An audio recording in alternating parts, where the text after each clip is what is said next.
नमस्कार।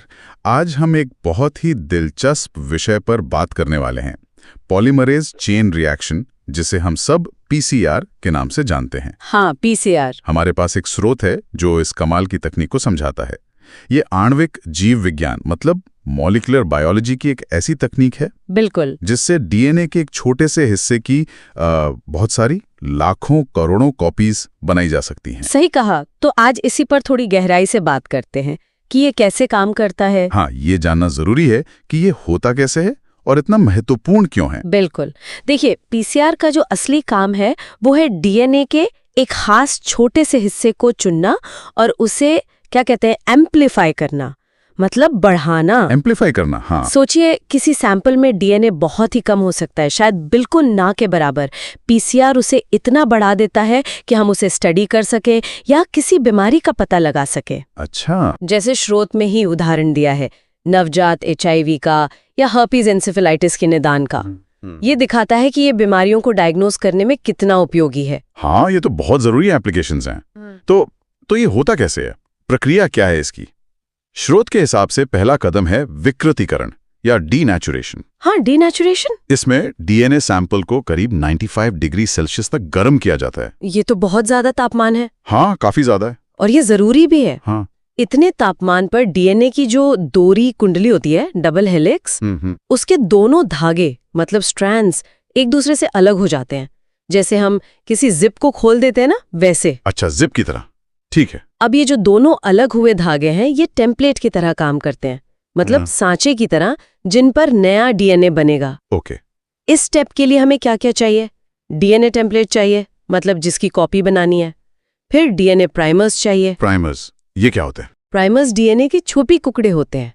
ये एक तरह से शुरुआती पॉइंट बताते हैं कि डीएनए की कॉपी कहाँ से बनानी शुरू करनी है। अच्छा, स्टार्ट पॉइंट मार्कर जैसे। हाँ, बिल्कुल। और चाहिए एक खास एंजाइम, डीएनए पॉलीमरेज, जो गर्मी सह सके, हीट स्टेबल हो, और साथ में डीएनटीपीज। ये समझिए डीएनए बनाने के लिए जरूरी बिल्डिंग ब्लॉक्स हैं, जैसे ईंटें होती हैं ना मकान बनाने के लिए। और समझ गया। पर ये पॉलीमरेज का गर्मी सहना क्यों जरूरी है? मतलब हीट स्टेबल क्यों? बहुत अच्छा सवाल है।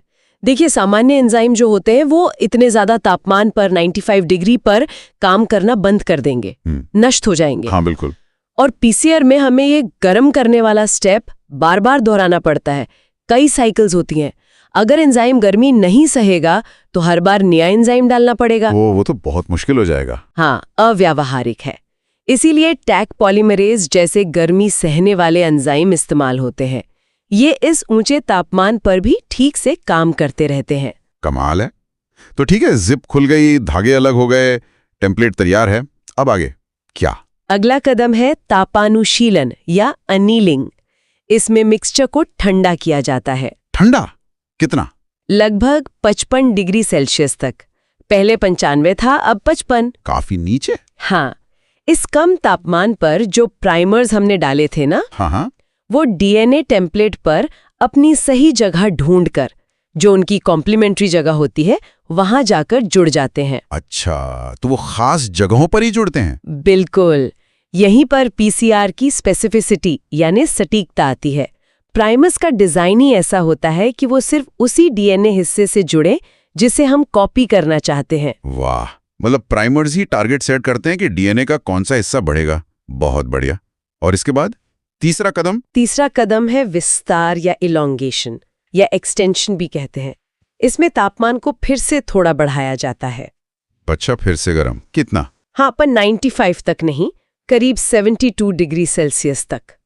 ये तापमान डीएनए पॉलीमरेज एंजाइम के काम करने के लिए सबसे अच्छा होता है, ऑप्टिमम होता है। Okay, 72 degree. हाँ, अब इस तापमान पर पॉलीमरेज एंजाइम प्राइमर के साथ जुड़ता है और टेम्पलेट धागे को पढ़ते हुए डीएनटीपीज का इस्तेमाल करके, वो बिल्डिंग ब्लॉक्स, हाँ, उन बिल्डिंग ब्लॉक्स को जोड़-जोड़कर एक नया डीएनए का धागा बनाना शुरू कर देता है।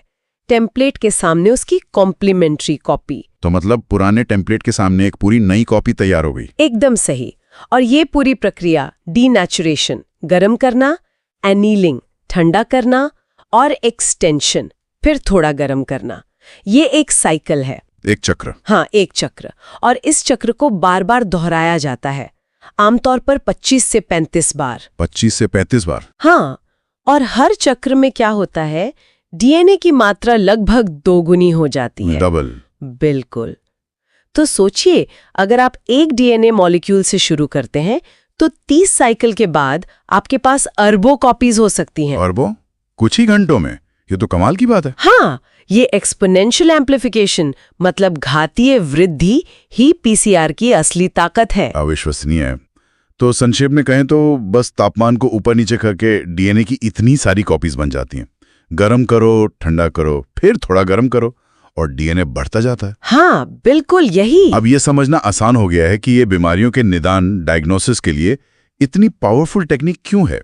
बहुत कम सैंपल से भी पता चल जाता है। निश्चित रूप से पीसीआर ने मॉलिक्यूलर बायोलॉजी में, मेडिसिन में, फोरेंसिक साइंस में, मतलब कई सारे क्षेत्रों में क्रांति ला दी है। बिल्कुल, फोरेंसिक में भी। हाँ बिल्कुल, जैसे क्राइम सीन पर मिले खून के धब्बे या बाल से डीएनए निकालकर उसकी पहचान करना पहले शायद मुमकिन नहीं था क्योंकि डीएनए बहुत काम होता था, पर पीसीआर से उसे बढ़ाकर जांच की जा सकती है। सही है।